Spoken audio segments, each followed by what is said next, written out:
today's edition, which will feature Their Eyes Were Watching God as the novel that we'll be talking about.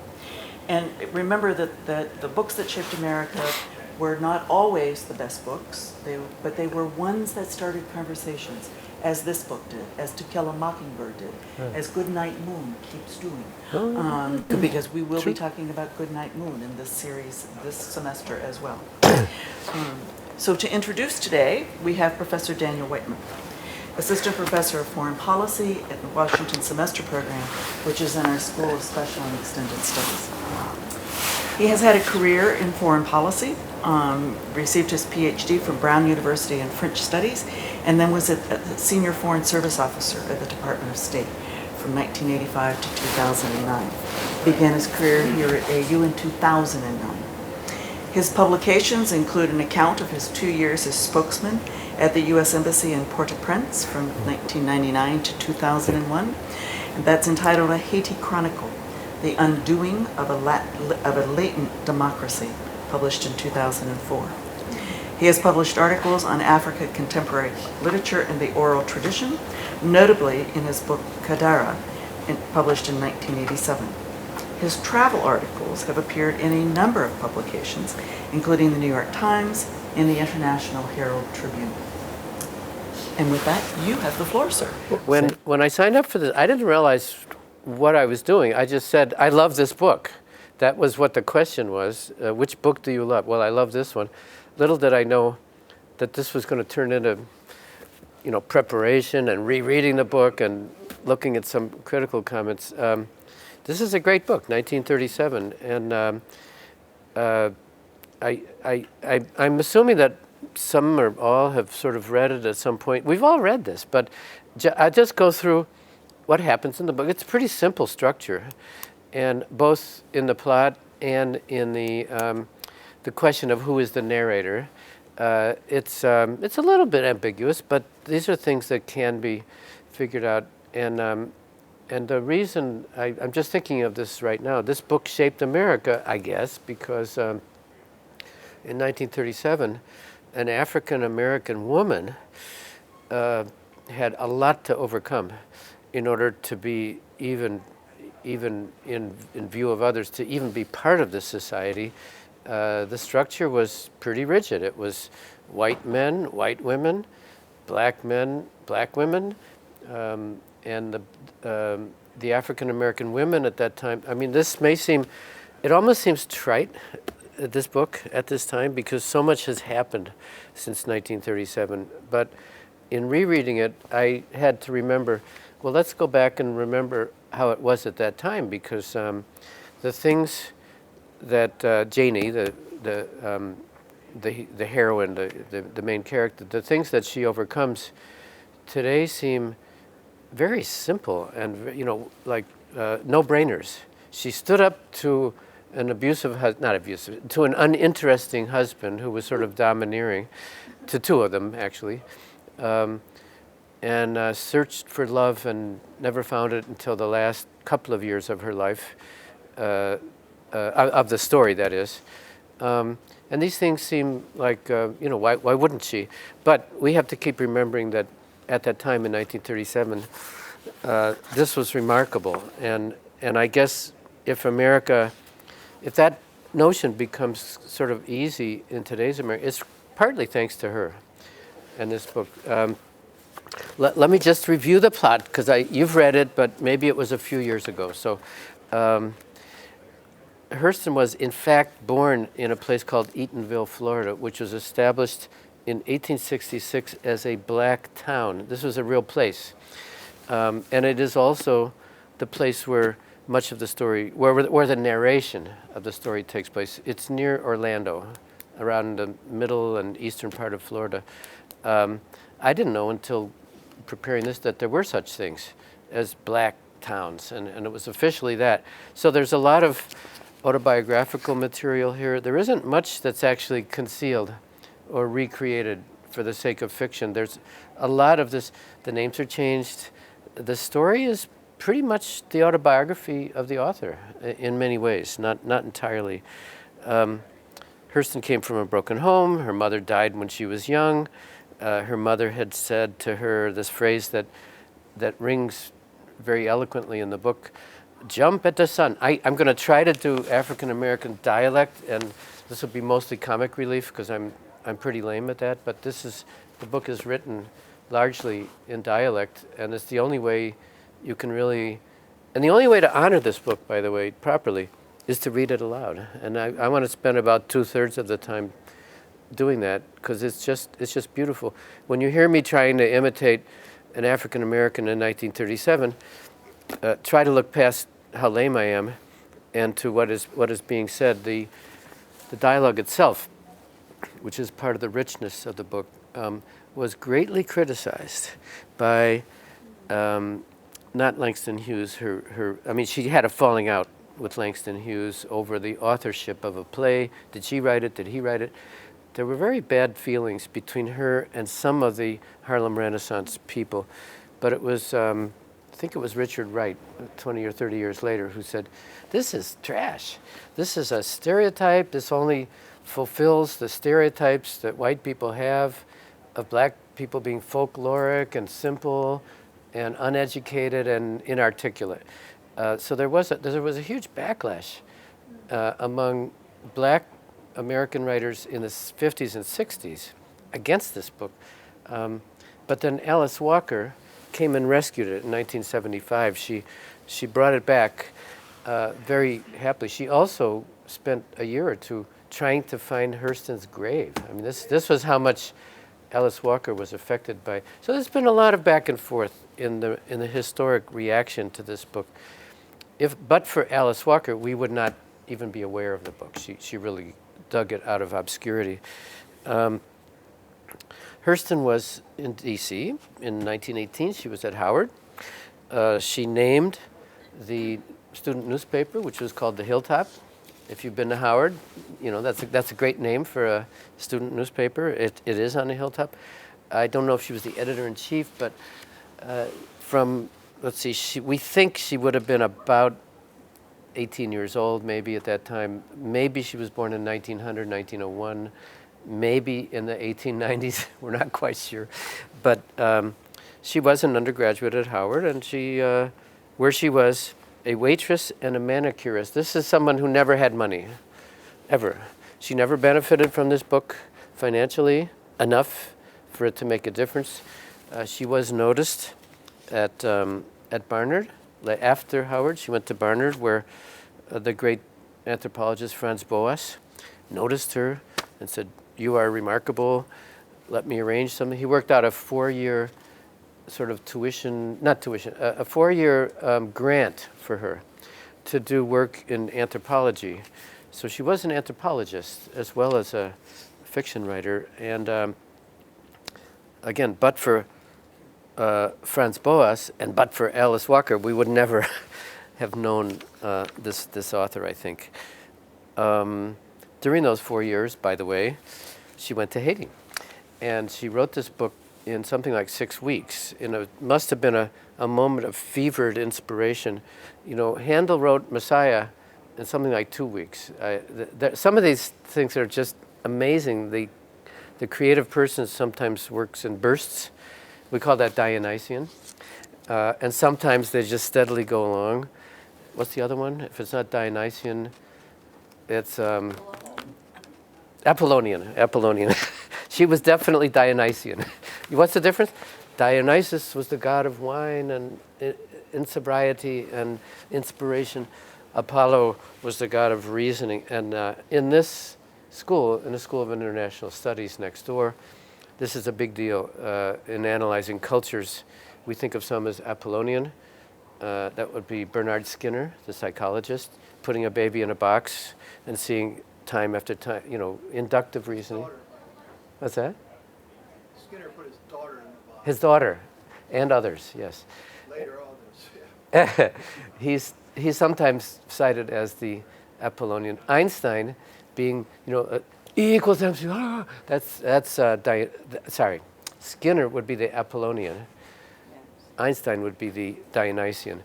The moment, that incredible moment of creativity, which most of us have never had, which Zora Neale Hurston did have during the 6 weeks in Haiti when she wrote this book. Now the book, the structure you probably remember, it's really very simple. It starts out at the end. The whole thing is a recapitulation. It's the first person telling her story to her best friend, Phoebe Watson. Phoebe, Pheobe. The spelling is a little bit liberal, but because of this friendship with her neighbor in Eatonville and all the things she's been through, the only person she's comfortable really talking with is her friend Phoebe. So the very beginning, and later I'd like to just sort of read this because it does it so much better than any commentary could. It starts out with, we're in medias res, right? We're in the middle of a tale. She's been through these adventures. She's been through her third and final marriage, and she's back in Eatonville telling her friend Phoebe what happened. And this, actually, let's jump to the very, no, I want to do this kind of systematically. This conversation takes place on the back porch of Phoebe, and we have people coming in and out. This is trite, but I think of them as Greek chorus. The back porchers, the people who gather, who listen, who react, who think, well, she did the wrong thing. They're judgmental. There are two Greek choruses in the book. One is the back porchers, who are people just hanging around listening to the story. The privileged, real story goes only to Phoebe. But the back porchers, they listen in, they react, they think, well, you were stupid to do this and that and what. And then the muckers later in the story, when with her final husband, Tea Cake, she goes to the Everglades as seasonal labor. And these guys are filthy with mud and muck, harvesting products in the Everglades, waist deep in mud. These are the muckers. And that's kind of a Greek chorus also, because these are, they come and go, they have sort of a group reaction to their own circumstances and the circumstances of the couple. And so that's a little touch. The things to keep in mind structurally, there's nothing complicated here. There are a couple of Greek choruses. There's a narration that starts at the end and then goes back to the beginning and comes back. That's not all that unusual in fiction. There aren't that many images that recur, but this will remind you, if you've read this, the horizon. The very first line, which is, once you read the first line of this book, you're hooked. Let's do it right now. It's all about the horizon. I remember 20 years ago when I first read this, just stunned by the power of this first thing. Ships at a distance have every man's wish on board, every man. For some, they come in with the tide. For others, they sail forever on the horizon, never out of sight, never landing, until the watcher, capital W, the watcher, turns his eyes away in resignation, has dreamed mocked to death by time. That is the life of men. That's the first paragraph. Wow. You have to kind of read that 5 or 6 times before. Who's the watcher? What's the horizon? Is the horizon her version of freedom? Yes, it is. But it's also the image of endless challenge where you can never reach your destination. And when I read the line that way, I think, she wrote this in Haiti, where the best known proverb is Deye mon gan mon. Behind every mountain, there's another mountain. This had to be in her consciousness if she lived in Haiti. The notion that Haiti is a mountainous country, and the sense of futility. When you climb a mountain, you think no, there's another mountain. Nope, there's another mountain. Read Bill Bryson on this topic, A Walk in the Woods. Have you read Bill? Fantastic. But the sense that you're never finished, you're never getting where you're going, and so the horizon has this double meaning. Again, it's not complicated, but it's a very pregnant image that's used both ways. Let me reread it now that after this. Ships at a distance have every man's wish on board. For some, they come in with the tide. For others, they sail forever to the horizon, never out of sight, never landing, until the watcher turns his eyes away in resignation, his dreams mocked to death by time. That is the life of men. Who is the watcher? That's not God. That's the person reading the book. That's you and me. The person who's just has some chance for having some freedom, and by the way, true love, which is the other thing that the author strives for.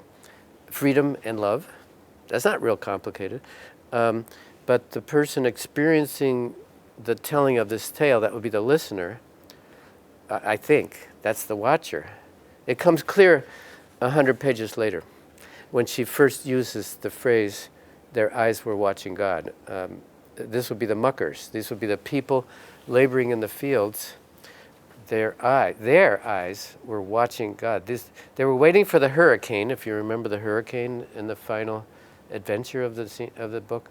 And these are day laborers looking up, thinking, is there a hurricane coming? Is there not a hurricane coming? It's a real bad hurricane. A lot of people get killed.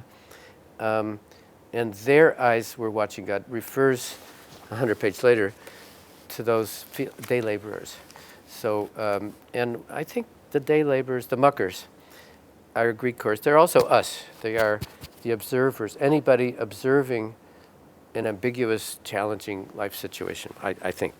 The other image that keeps coming up is the budding tree, the tree in bloom. This is really sexy. I mean, this is really erotic. When she looks at the pear tree and she sees the bees and there's stuff oozing out of the leaves. I mean, this is steamy stuff, and it comes back quite a few times. The tree, which almost always is the image of fertility and sexual awakening, but occasionally has a dark side. So every image works both ways.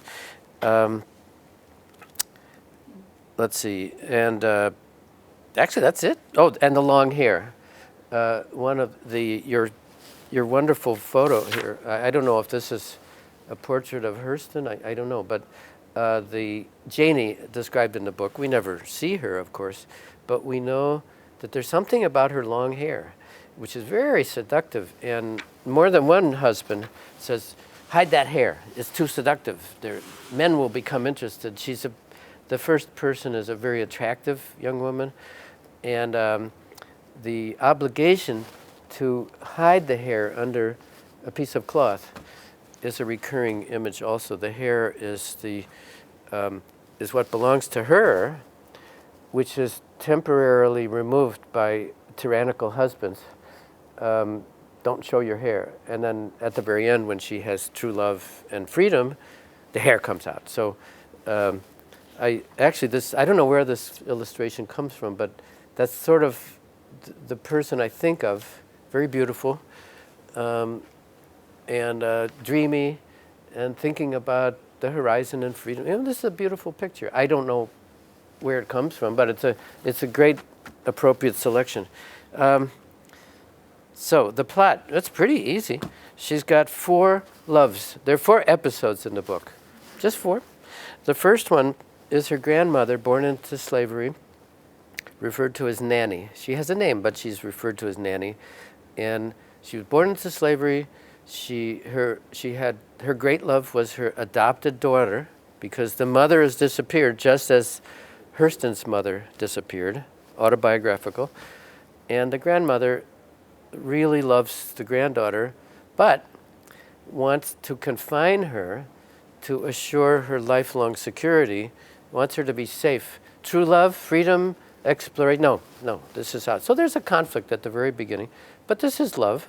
This is a grandmother's love, protective love for her granddaughter, who has everything, all the cards against her. She's a black woman in the early 20th century. She has no mother. I mean, what more could be thrown at her as challenges from life? So the grandmother's love comes out as wish to protect her. And she hooks her up with a boring man named Logan Killen. Logan Killen is an older man. He's got 60 acres or something. He has a potato farm.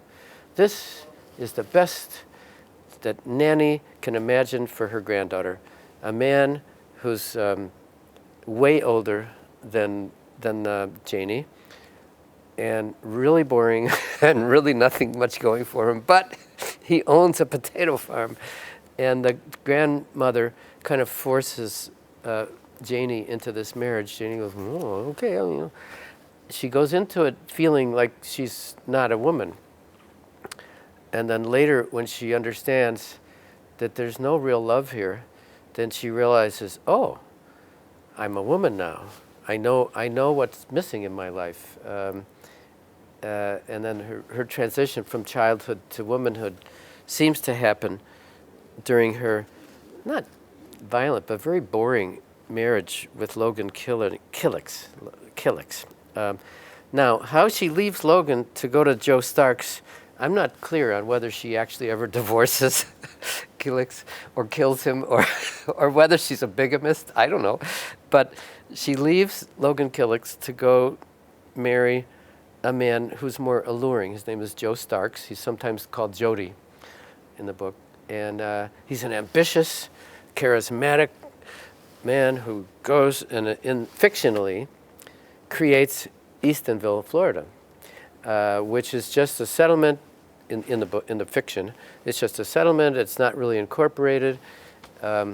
He makes some passionate, charismatic speeches to a sort of a Greek chorus type of group. And we should make something out of this town. He writes to Sears and Roebuck to get a single street lamp, which the street lamp makes the town more than just a settlement.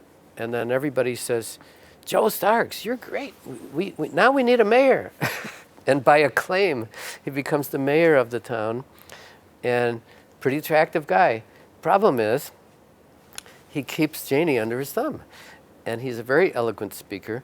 When she stands up to speak, she shuts him up and says in front of everybody, a woman's place is in the home. And she really, really doesn't like that. So again, just going over the skeleton of the plot line, she endures a 20-year marriage with Joe. He's a dynamic, well-intentioned guy.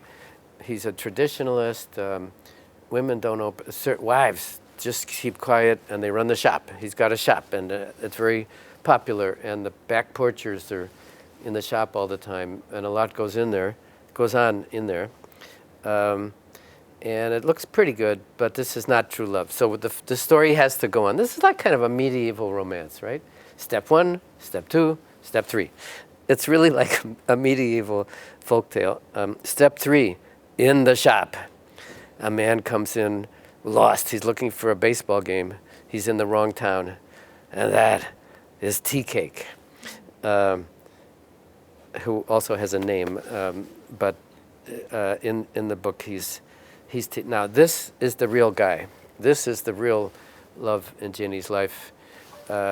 She, with great fanfare, when Joe, her husband, when his kidneys fail and he dies of kidney failure, she gives him a splendid funeral and the whole town comes in. And by the way, she really tells him off on his deathbed. She says, "You don't love me. You haven't allowed me to be a woman." And the poor guy, he's dying. And you could say, maybe this is not the right time to tell a dying man, for his wife to tell him that he was a rotten husband. But she does, and this is her liberation. And by the way, by that time, she's met Tea Cake, who was lost in the store looking for a ball game in the wrong town. And this guy is the real charmer. He is 12 years her junior, which is a big, important thing. And this, too, is autobiographical. Hurston had a man or a husband or, I guess, a lover maybe, 12 years younger, and her friends criticized her just as the back porchers criticized Janie for being duped. They say, he's after your money. because she has $200, which is a lot of money. And they are afraid that she has been sort of carried away by the emotion of this flatterer. They see him as a flatterer, and they say, watch out, he's going to get your money. But it turns out this is true love. And there's a very amusing scene where they've gone off on a train, they've gotten married, this time legitimately, because Joe is dead. The previous husband is dead. So now there's a true marriage, but the tone of everything is different. The marriage is not a big deal.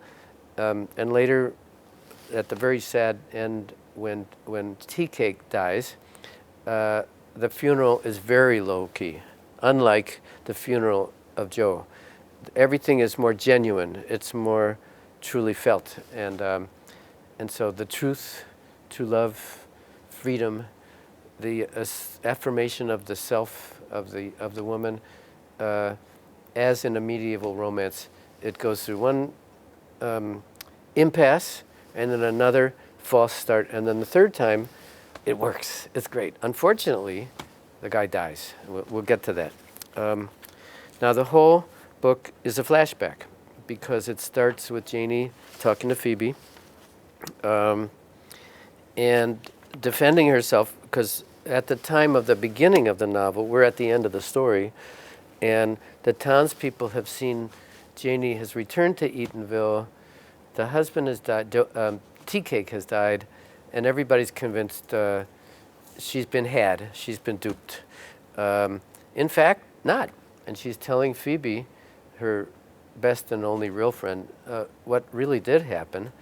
It's true that Tea Cake, one morning, shortly after they were married, she had $200 hidden, sewn into her shirt. And she got up in the morning. He was gone. He was out working in the muck. And she was groping around. She saw, oh my God, the $200 are missing. They're right. Does this come back in your memory? I mean, it's a hilarious scene.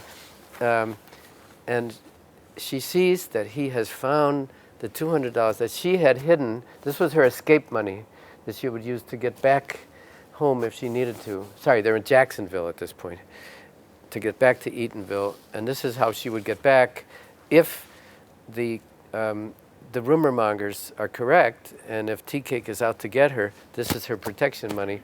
He's found it, he's taken it, and that is true. And she figures she'll never see him again. He comes back later that afternoon. He says, you know, I saw the money, I couldn't resist. I went gambling and I made more money for us. And I would never have left you. You know, it's a lovely scene of proving that this is the real deal. This guy really loves Janie. He couldn't resist. Man who's never seen $200, and he couldn't resist taking it. But he never meant to take it for himself.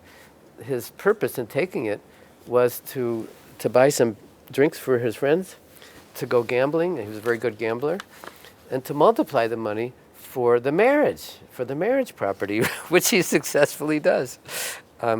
Being stabbed in the back on the way, because when you're winning at poker, the losers want you to stay in the game, right? So when he gets up to leave with his earnings, they say, you can't leave now, you've got our money. He says, I am leaving, and they stab him in the back. It's okay. He gets back to the hotel, Janie patches him up. He's a very sturdy guy, and he's one of these lighthearted people. He goes around with a guitar, he sings, he's an artist. He's Dionysian. So that's a really wonderful scene. And then, just to review what happens, they go off to, his name is Virgil Woods. Virgil Woods. These are very colorful names, but they call him Tea Cake. The only unconditional love that Janie ever has. Not the grandmother, not Logan, not Joe or Jody, but Tea Cake. It's the one and only. Again, the story is very simple. And yet, oh my gosh, the power of the writing, and we'll get to that. And as you remember, if you read the book, during the hurricane, a lot of people are killed. The smart people get out in time. But those who believe that they can make it out alive have to endure this huge flood, and it's a bit crazy, but there's a cow swimming over its head in a flood, and Tea Cake says, grab the tail, which saves her life. She grabs the tail of a cow, but so does a rabid dog. And the rabid dog bites Tea Cake, and weeks later, we understand that he has hydrophobia, a horrible disease, rabies, and he dies of it. And she keeps going, she's very concerned. She goes to the doctor. Is there anything you can do? The doctor does everything he can. It's too late. He dies of hydrophobia. Horrible. And I mean, the image of hanging on to the tail of a cow in a flood to survive a hurricane, it's a little bit wild. But anyway, the dog doesn't bite her, but it does get Tea Cake. And despite the greatest efforts of the doctor, he can't be saved. As you know, hydrophobia creates panic and irrational behavior, and Tea Cake takes a gun.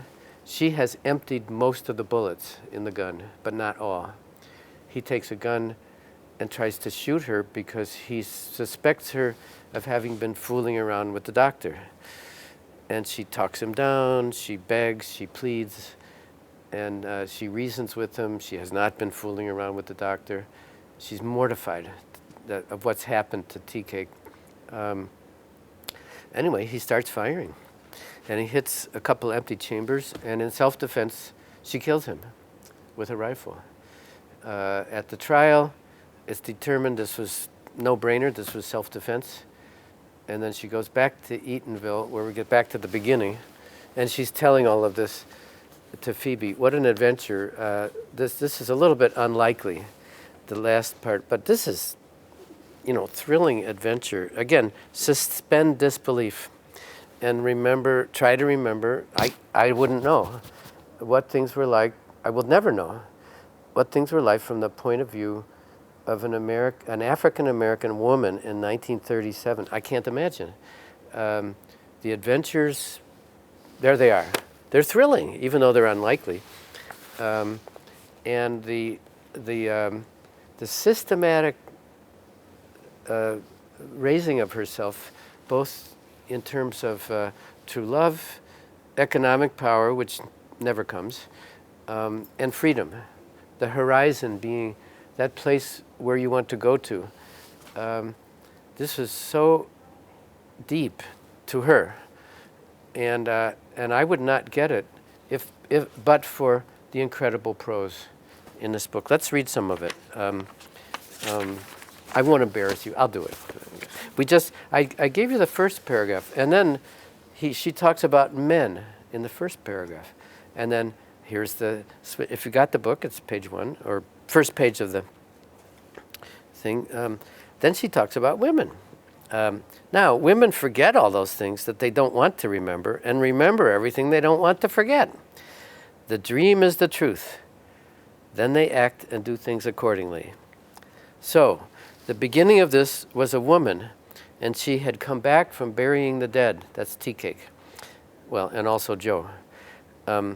Not the dead of sick and ailing with friends at the pillow and at the feet. She had come back from the sodden and bloated, the sudden dead, their eyes flung wide open in judgment. I've got goosebumps. Do you? It's just, wow. That's the beginning. I remember reading this thinking, I'm not putting this down. And I didn't. I read it in about 2 or 3. Where were you when you read it? Actually, I was in South Africa. Funny you should mention. And I'm just noticing that the introduction is written by Edwidge Danticat of this edition, the Haitian fiction writer, because there's definitely a Haitian element in this. She wrote this in Haiti. Interesting. I have too many of these for us to. I'll choose a few just because I think the best way of honoring a book is to read it aloud. I really do think that. She's just getting into the narration. She's talking to Phoebe, but the narrator and there are questions, who is the narrator? Because sometimes the narrator is truly the third person and speaks in conventional English. Sometimes the narrator is Phoebe speaking in her version of English, which is sort of a dialect. And sometimes, then this gets really intriguing and maybe sloppy, I don't know. Sometimes it's the third person speaking with moments of dialect. What the hell is that? I mean, it's you could say this is she was sloppy, or you could say, let's do a PhD thesis on this. Who is the narrator? I mean, in some instances, you can't tell. It was written in such haste that I think in some cases she must have written the narration kind of between the third person and Phoebe, sort of halfway between. And if that's what she did or meant to do, that's fine by me. It's not a conventional fictional technique, but it's something else. Still in the third person.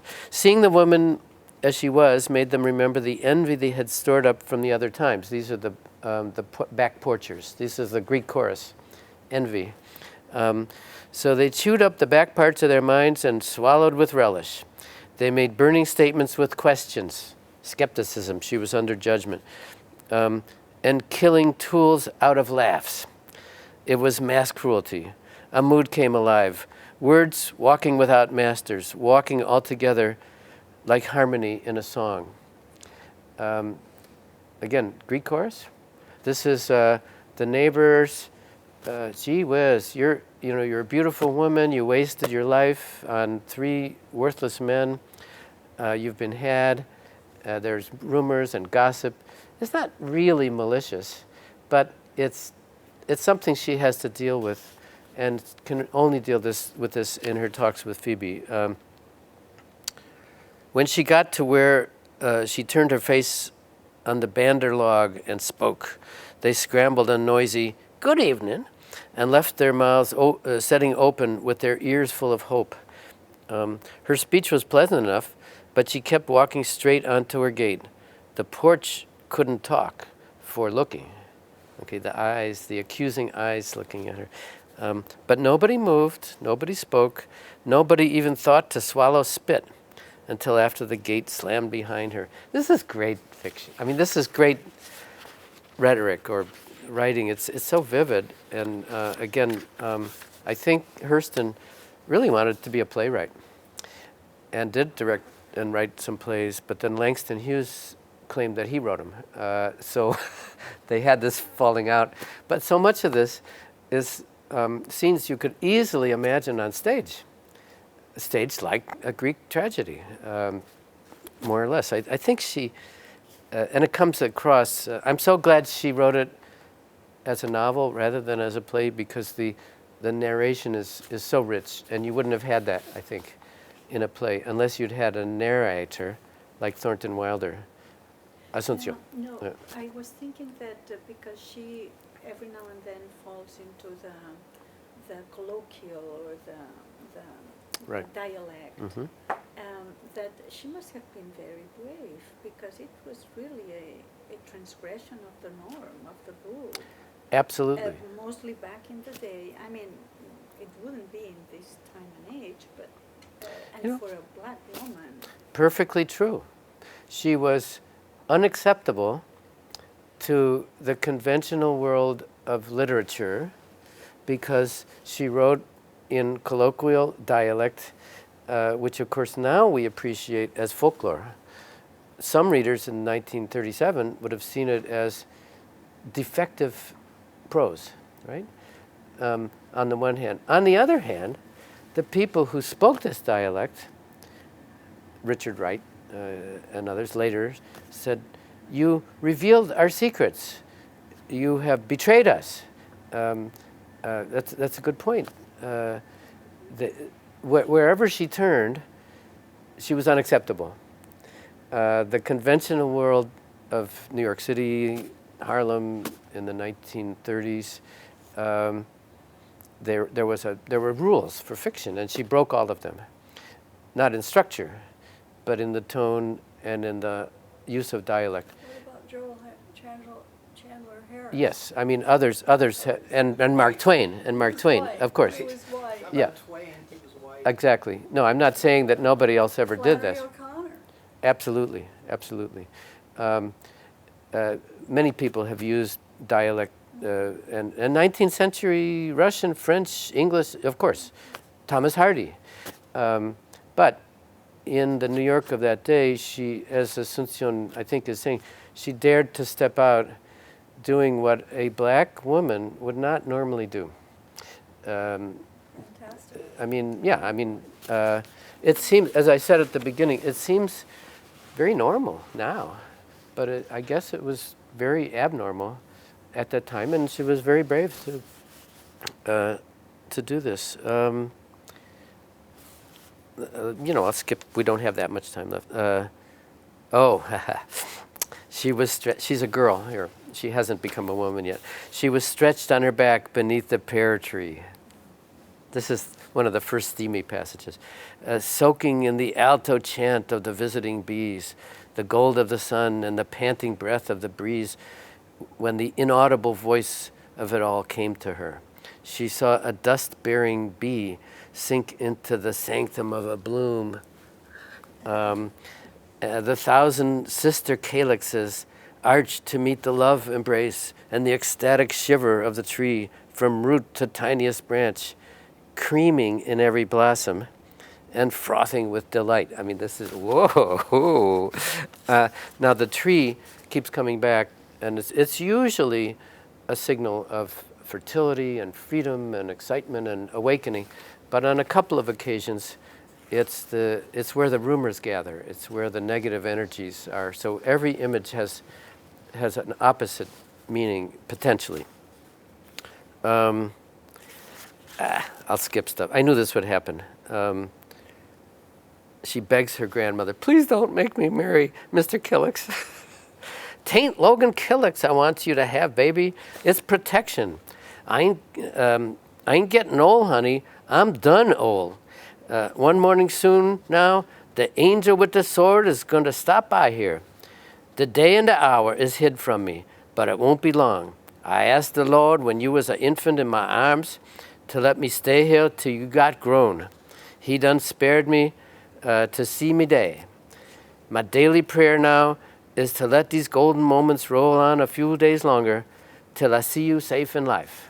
I mean, this is beautiful, and you can see how some would see this as a depiction reinforcing a stereotype of an uneducated person, but I think the emotion carried in this is very vivid. As I say, 40 years ago, she ran into headwinds on this after her death. No, wait, she died in 1960, I think. So before her death, she was getting a lot of flack for reinforcing stereotypes. We'll all make our own judgment on that. I'm gonna, I have so many of these. Let me read 3 or 4 more, and then we'll just talk. I'd like to know how many have memories of this book. There are years that ask questions and years that answer. Janie had no chance to know such things, so she had to ask. Did marriage end the cosmic loneliness of the unmated? Did marriage compel love like the sun the day? Skipping a little bit. The house, this is with Killick, I think it was. The house was absent of flavor. But anyhow, Janie went on inside to wait for love to begin. This is she's a child here and doesn't really know what's coming next. The new moon had been up and down 3 times before she got worried in mind. Then she went to see Nanny, her grandmother, in Mrs. Washburn's kitchen on the day for beaten biscuits. She knew that she had not experienced love, but she did not know what love was. She went to check this out with her grandmother. And then when she understands that this is not working at the end, the endings of the chapters, if you just read the endings, they're to die for. I mean, and it includes nature and the Bildungsroman, you know, the German sense of the developing of a person, the developing of a character, and you just see it sometimes in an image reflected in the moon and the pear tree and in the horizon. She knew that God tore down the old world every evening and built a new one by sunup. It was wonderful to see it take form with the sun and emerge from the gray dust of its making. The familiar people and things had failed her, so she hung over the gate and looked up the road towards way off. She knew now that marriage did not make love. Janie's first dream was dead, so she became a woman. Wow. Woof. Can you put this down? I can't remember. And then the next chapter, just very briefly, they sat on the boarding house porch and saw the sun plunge into the same crack in the earth from which the night emerged. Woof. I just, it's really beautiful. You know, skipping almost all of the things that I wanted to read. Let's go to almost the end. When Joe dies of kidney failure, she screams. I could see her on the stage. The Greek, the tragic woman in Greek tragedy. Come here, people! Jody's dead. My husband is gone from me. It's a big deal. She's screaming, and she never liked this man, not even a little. But his death is a huge event. Paradoxically, the horrible, horrible death by hydrophobia of her one true love is a much lower. She gets into her jeans. She dresses up for Jody's funeral. Really gets dressed up.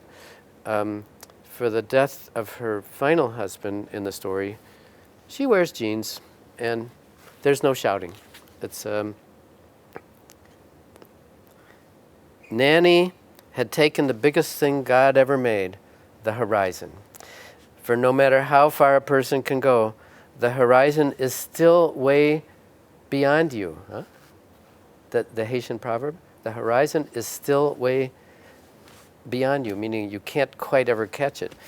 And she pinched it into such a bit of little thing that she could tie it around her granddaughter's neck tight enough to choke her. She hated the old woman who had twisted her so in the name of love. That's Nanny, the grandmother. And what the heck, we're supposed to end at 1. Let's go right to the very last page. Because it's the same images, the same power. And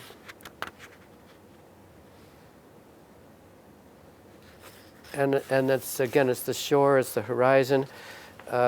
There's been all this commotion. You can think of it as a symphony, or a symphony that has disharmony and dissonance, and then resolves with a harmonious chord at the end. Everything has gone on. She hasn't gotten very far in life. She went from Eatonville to Jacksonville to Eatonville. Nothing much has happened to her materially. She's had 3 husbands. Only one of them was any good, the last one. And he died a horrible, tortured death. And so it ends like this. Janie stirred her strong feet in the pan of water. The tiredness was gone, so she dried them off on the towel. Now that's how everything was, Phoebe. Back to the beginning. We're with Phoebe. Just like I told you. And I'm back home again, and I'm satisfied to be here. I done been to the horizon and back, and now I can sit here in my house and live by comparisons. This house ain't so absent of things like it used to be before tea cake came along. It's full of thoughts, especially that bedroom. I know them sitters and talkers gonna worry their guts into fiddle strings till they find out what we've been talking about. We, Janie and Phoebe. That's all right, Phoebe. Tell them. they're going to make admiration, because my love didn't work like they love, if they ever had any. Then you must tell them love ain't something like a grindstone that's the same thing anywhere and do the same thing to everything you touch. Love is like the sea. It's moving, it's a moving thing, but still in all, it takes its shape from the shore it meets, and it's different with every shore. Wow. Woo. Again, the simplicity of the structure, the time. I mean, it's a flashback. You know, that's a conventional form. 2 false starts, and then the real love. That's very conventional. There are no more than 2 or 3 images that are sustained throughout: the pear tree, the horizon, the hair. That's about it. And with that simplicity, you know, in 6 weeks, wow, clearly she was writing about herself, and what it is to become from a girl to a woman. I'm not an expert on that. I have always loved this book, and I still do, and I rest my case. Do you know what happened to her lover who was 12 years younger? No, Did he die tragically, or- great question. I don't know. Does anybody know? Because she did. It is basically her own story, and she was told by friends, "He's going to get your money." Well, she didn't have any money, just like Janie. There wasn't much to defraud her of. We're at the bottom of the social ladder here, and economically, and the striving in the bit of realism here is the characters in this book would not likely have ever become well-to-do. It just wasn't normal, and so that realism is followed pretty loyally. What she was able to do was find love and find freedom in her own way. That could not be prevented by a repressive society or a tyrannical husband. That she was able to do. So very modest from where we're sitting, but very, very heroic from what Hurston lived and what the character lived. Were you going to mention I something? have a question. Yeah. And I don't remember if it's even stated how much money Tea Cake brings home after he's taken. It is stated, I forget, but he takes 200, he squanders half of it on buying drinks for his friends. Then he goes, oh, I have to go back to her now. So he goes gambling, and I think he triples what he's got. He comes back with maybe 300, something like that. So he squanders half of it. He goes to play poker with the 100 and comes back with 300 and a knife wound in his back. Yeah, a really charming guy, TK. I mean, he's irresistible. I mean, this is somebody I would want to have met. He goes around with his guitar. He's a good poker player. He's a good faker, but an absolutely loyal husband. Absolutely loyal. There's some things that also ring true with contemporary society, and that is, I think women today are looking at ways to be independent without a husband. Yes. And they still want true love, and we want them to have true love. But none of that preoccupies her. It's only in terms of the men and her life. You know, that's a great point. Adapting this to our current situation, there's so much that's changed. Yeah. In her world, her grandmother she said, you will marry this guy, and I was born a slave, and you're going to do better than I did. And the idea of not being married, I guess it wasn't a realistic option. It makes, I've just been reading a book by Daniel Menouiden. He's a Pakistani writer. Oh. In Other Rooms, Other Wonders. Oh. And that society that's described in this collection of short stories that do have links to one another, it's about this era. Women don't have a chance, really.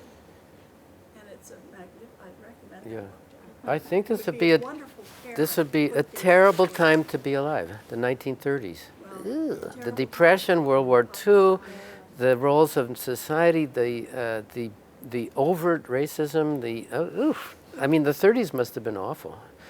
And again, seeing it, trying to, I could never imagine, but just trying to see it from her point of view, so heroic. That's a very good point. I mean, I guess there must have been single women back then. They don't exist in fiction that I know of. In They're very in- rare. in Rare as heads, too. I mean, currently we have lots of material on that, but in the Harlem Renaissance, a single woman as a protagonist, I can't think of any. Can anybody think of one? I guess it wasn't an option. This would be the generation of my parents, by the way, and not being married was not an option. They were married in 1943. They were born in 1913 and 1920, something like that. So maybe 10 years since this, but also New York. They were a mixed marriage. He was from Brooklyn, she was from the Bronx. It was called and the idea of either one of them not marrying was unthinkable. I do remember from my aunts and uncles. I didn't like any of them, but I met them. Everybody got married in the Depression. The need for any source of security. And I remember my parents, 10 years younger than this, saying, the Depression. It really, really traumatized people, and they would grab onto anything they could. So there were some different parts of the equation, I think, that we don't really have to deal with. It was bad, really bad time. But I think Senora. that Hurston was looking for something else altogether. And of course, the society didn't provide the models, the pattern to follow, but she was looking for something else. And knowing as Haiti as you know, probably that's where she felt more free than anywhere else, and probably that's why She loved Haiti. was able to write her book, because probably she identified herself.